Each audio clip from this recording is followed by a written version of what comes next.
Yang di Brimob, kau lihat orang tempat basah, supaya kau bahagia, kau camkan dalam hatimu, di tempat basah lah orang tenggelam.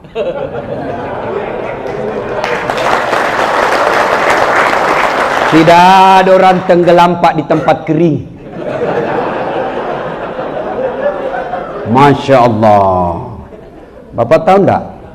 Bapak kalau mati nanti, itu bakal ditanya Pak dari A sampai Z, dari mana kau dapat? Itu jammu, Rolex, dari mana kau dapat itu? Kalau dilihat pangkat jabatanmu, enggak bisa kau beli itu. Anu apa?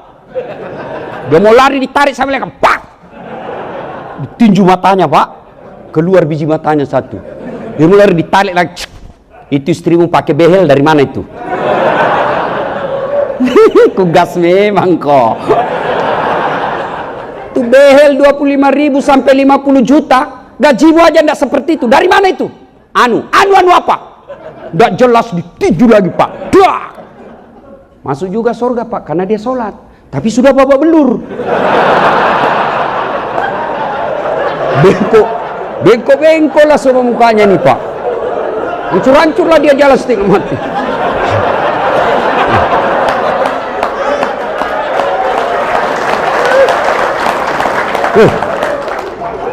Ketemu kawannya yang sipil di Polres Bandara.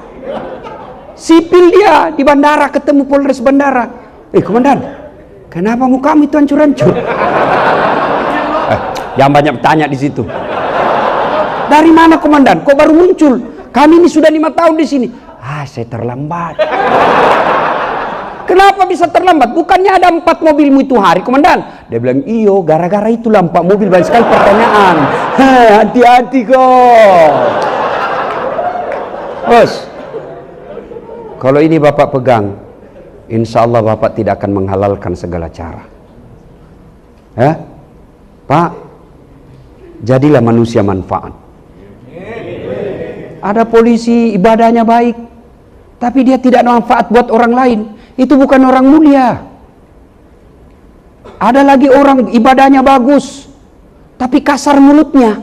Dia bukan orang mulia. Siapa orang baik? Mereka yang paling manfaat buat orang lain.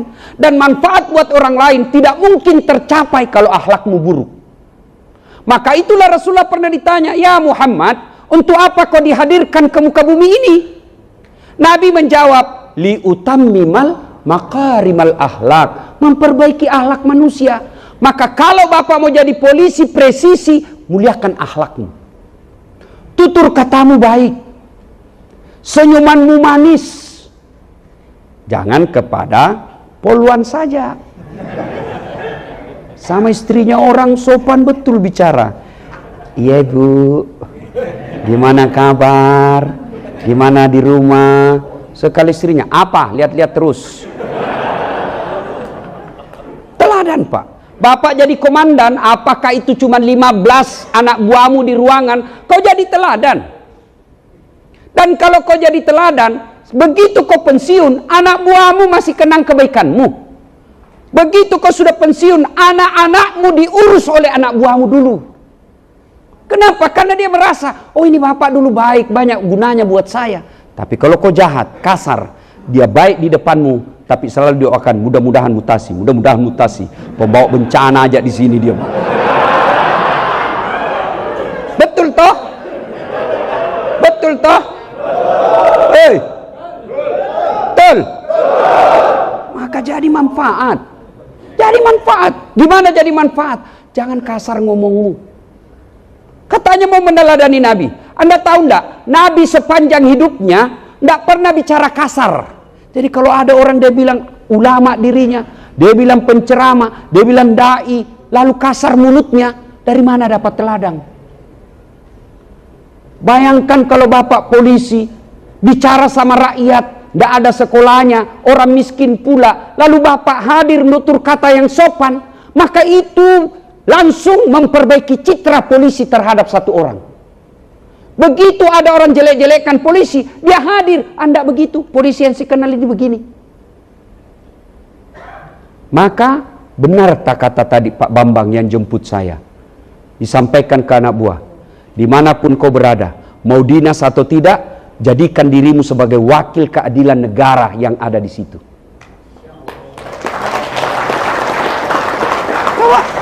Kalau Bapak coba amalkan itu, kalau Bapak betul-betul jadi polisi yang presisi, polisi yang mengayomi, melayani, dan melindungi. Dan itu bisa tercapai kalau hatinya Bapak bersih. Kalau hati Bapak kotor, tidak mungkin. Dan apa penyebab hati kita kotor? Hobi aklil haram, suka makan uang haram. Itu penyebab hatimu kotor. Sudah suka makan uang haram, tidak pernah dengar dakwah, malas sholat, paling terlambat datang kalau Jumat, paling terlambat datang, paling cepat pulang, orang khotbah dia tidur. Mau dikabulkan doa masuk surga, memangnya kau pikir ada orang dalam yang bisa urus kau? Ya, jadi manusia manfaat, akhlak yang baik. Tidak usah dulu deh cerita ke orang lain. Intern dulu kita di kantor ini. Apakah kehadiran kita menjadi rahmat buat teman-teman? Ya kayak persempit lagi, di rumah dulu deh. Di rumah. Apakah istri kita, kehadiran kita selalu membuat dia rindu, atau dia malah senang kalau Bapak tidak ada di rumah? Karena ada itu orang tua kalau mau datang, orang tuanya, anaknya stres. Ada Bapak, aduh. Kau ketawa karena kau begitu semua. Hei, Bu, lihat itu wajah suamimu. Mana lihat? Lihat ini suami-suami kita, Bu. Allahu Akbar. Lihat, mukanya muka kasihan semua kan? Coba lihat, Bu. Oh, ibu pikir gampang jadi polisi? Ibu pikir gampang jadi suami? Tahu ndak ini? Berapa banyak polisi jadi jahat gara-gara istrinya?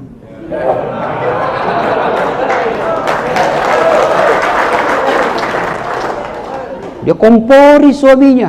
Masa itu anggotamu baru 5 tahun di situ, gelangnya istrinya kayak pelik sepeda.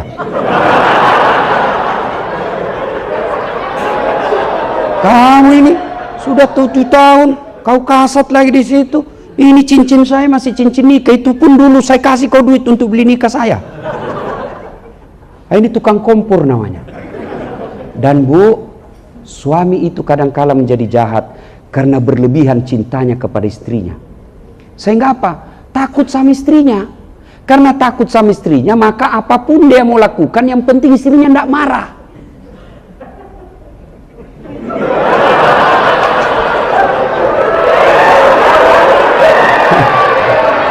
Dan nampak, saya bela kau hari ini. Saya tahu kau takut sama istrimu. Mana ada polisi tidak takut sama istrinya? Dia bilang, kawan saya, sebenarnya bukan kita takut sama istri, Ustaz.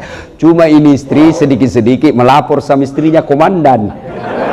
Dan komandan juga takut sama istrinya. Jam berapa ini? Saya boarding jam 11. Hah? Jam 10, masih ada. Kasih saya kode kalau sudah mau habis waktu ya. Nah, jadi manusia manfaat. Ibu-ibu nih, saya cinta kalian karena Allah. Saya mau ibu di dunia bayangkari, di akhirat masuk surga sama suami. Bu, penderitaan di dunia sebentar. Tidak ada orang dari lahir sampai pensiun suaminya menderita sampai ajal, enggak. Ibu tahu enggak? Kenapa ibu bisa hadir di sini? Hadir di sini dengar ceramah. Ibu tahu? Kenapa ibu? Karena suamimu polisi.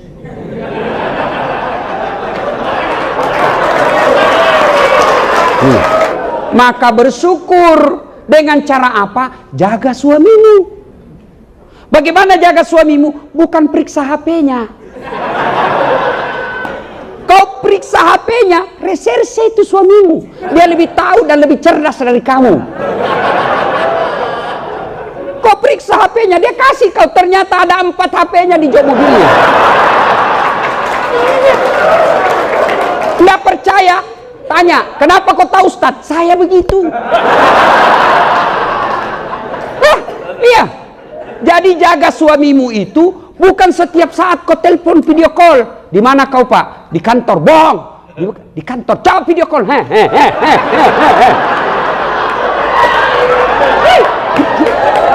Kau alami semua itu toh?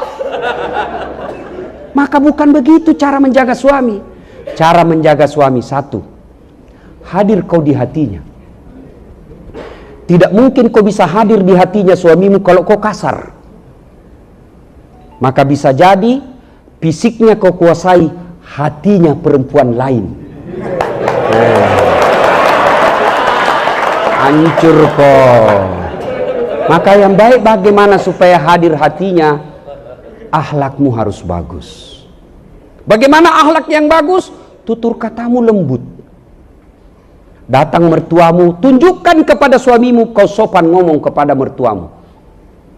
Assalamualaikum ibu. Lama ndak jumpa ibu, gimana kabar? Itu kalau video call. Bu, kapan datang ke Jakarta bu? Kami rindu. Suamimu pura-pura ndak dengar. Tapi apa dalam hatinya? Ya Allah, lindungi istri saya. Dia sangat memuliakan ibu saya. Tapi kalau mertuamu datang baru duduk. Kapan datang ibu? Baru. Kapan pulang?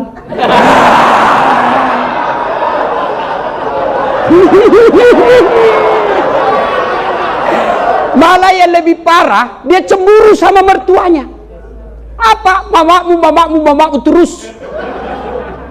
Datang lagi tuh dari Jawa, bawa beras 50 kilo, ayam 2 ekor, lepas 1 di terminal. Nanti pulang-pulang minta 5 juta. Kan ada istri yang gitu ngomong kasar. Kalau begitu ibu, fisiknya kau kuasai tapi hatinya tidak mungkin. Kenapa dia bisa bertahan? Karena aturan polisi tidak boleh kawin lagi.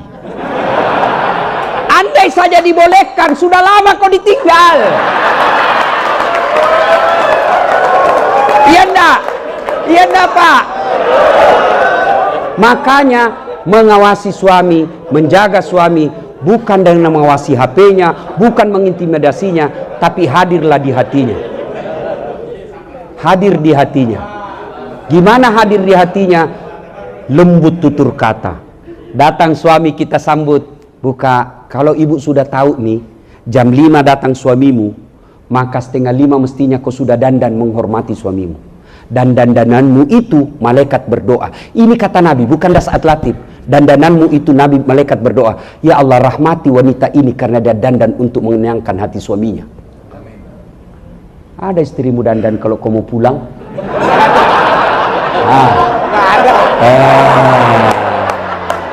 Kenapa istrimu keras hatinya begitu? Karena kau selalu pulang bawa uang haram ke rumahmu. Hei, bu, begitu mau datang suamimu, kau sudah pakai parfum, buka, Assalamualaikum kakandaku Arjunaku. Dia duduk, kau duduk pula, bukakan sepatunya. Bukakan sepatunya. Lalu sudah itu kau cium 5 kali. Lalu kau peluk di sampingnya sambil menyanyi. Bila kamu di sisiku, hati rasa syahdu. Oh Pak, bu, itu tadi suamimu yang dimaki-maki di jalan hilang susahnya. Benar enggak Pak? Benar enggak Pak? Tapi bagaimana mau hadir di hati? Baru datang, mana HP-mu? Siapa ini miss call? Enggak ada namanya. Kala-kala propos. Bukannya tatap wajah dulu, HP-nya langsung diperiksa. Kau tahu enggak, ini suamimu polisi. Segala jenis menghadapi kejahatan dia tahu. Maka tidak ada gunanya kau periksa-periksa. Kenapa? Saya juga bahkan selalu diperiksa HP saya. Maka cara saya tulis di situ lain namanya. Penjual batu bata.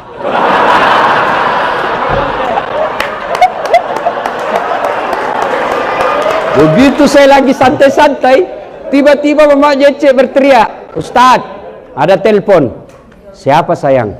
penjual batu bata. Saya tenang dulu Pak, supaya tidak panik, karena kalau panik ketahuan. Nah, jangan kau angkat sayang, tagihan itu. Perempuan kan paling takut sama tagihan. Oh dia tak angkat, aman saya Pak. Alhamdulillah aman. Bulan ceramah tiba-tiba saya haus, sayangku bikinkan dulu teh. Saya lagi ajar recek ngaji sayang, oke? Bikin sendiri. Mana gula? Ada kok di situ tulisannya, gula toples. Oke, gula. Begitu saya bilang, asin. Saya lihat tulisannya gula, isinya garam. Saya pergi komplain, bawakan dia. Kenapa ini kok tulis gula baru isinya garam? Dia bilang, HP-mu juga lain kau tulis lain isinya. Ini yang disebut menyelesaikan masalah tanpa masalah. Iya toh? Maka ibu-ibu, kalau kalian sayang suamimu karena kau bisa jadi anggota Bayangkari, maka caranya hadirlah di hatinya, dan tidak mungkin bisa hadir di hati kalau akhlakmu buruk. Ya toh? Mana ada orang tidak ada masalahnya dalam rumah tangga. Hadirlah di hatinya suamimu, maka insya Allah dia tidak akan macam-macam. Gimana hadir? Akhlak mulia, sopan berbicara. Kalau dia mau datang dan dia mengeluh, ibu hadir sebagai ibu. Ibu tahu enggak kenapa Rasulullah menikah dengan Khadijah yang jauh lebih tua? Karena Khadijah tampil selain sebagai istri, juga sebagai ibunya Rasulullah yang lebih tua, karena Rasulullah tidak sebentar sekali merasakan kasih sayang ibu, hanya 2 tahun 3 hari. Maka Khadijah ketika Rasulullah galau, ketika Rasulullah cemas, ketika Rasulullah capek, Khadijah hadir. Maka ibu begitu. Kalau suami mengeluh pekerjaan kantor, memang begitu bang, beginilah pekerjaan, syukur-syukur bang, bisa jadi anggota polisi, banyak orang di PHK. Maka jadilah istri yang hadir di hatinya karena akhlak mulia. Biar muka ibu seadanya,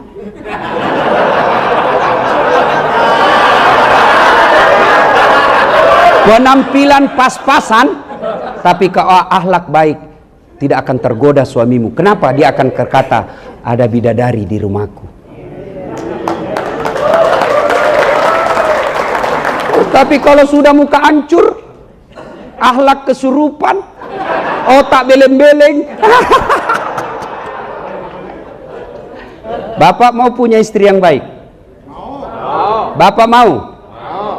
Tidak mungkin istrimu baik kalau kau selalu bawa pulang uang haram. Maka kalau sayang sama anak istrimu, jangan kau bawa ke rumahmu uang haram. Hari ini kau bawa barangkali 200, besok juga 100, 3 hari berikutnya 200, hari berlalu, berganti, akhirnya uang haram dianggap biasa. Akhirnya apa? Setengah mati kau cari nafkah, tapi istrimu di rumah tidak hargai kau. Anak-anakmu kasar sama kamu. Setengah mati kau sekolahkan, tapi begitu kau pensiun, dia lebih takut sama istrinya daripada orang tuanya. Percaya Pak, tidak mungkin Rasulullah mengatakan jangan kau kasih makan uang haram anakmu supaya dia besar tidak berpikir yang haram-haram. Biarkan pangkat jabatan bapak seadanya, tapi kau punya anak yang soleh dan soleha. Amin.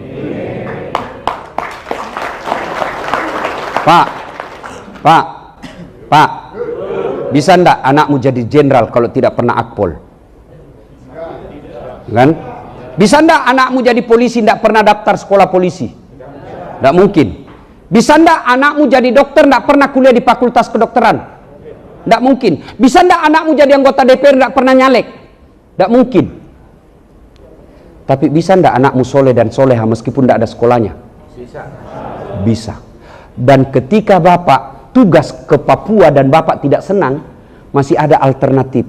Apa alternatif? Bapak minta pensiun dini. Orang Sulawesi rantau ke Malaysia. Di Malaysia dia tidak nyaman. Ada pilihan? Ada. Apa pilihannya? Balik kampung lagi. Orang Jawa merantau ke Kalimantan. Di Kalimantan tidak nyaman. Balik lagi ke kampung Jawa. Mangan orang mangan. Yang penting ngumpul. Iya toh? Tapi kalau bapak masuk kubur, ada ndak pilihan pak? Bapak masuk kubur ada pilihan ndak? Ada. Ah, ndak enak, keluar dulu deh. Begitu bapak keluar, viral se-Indonesia.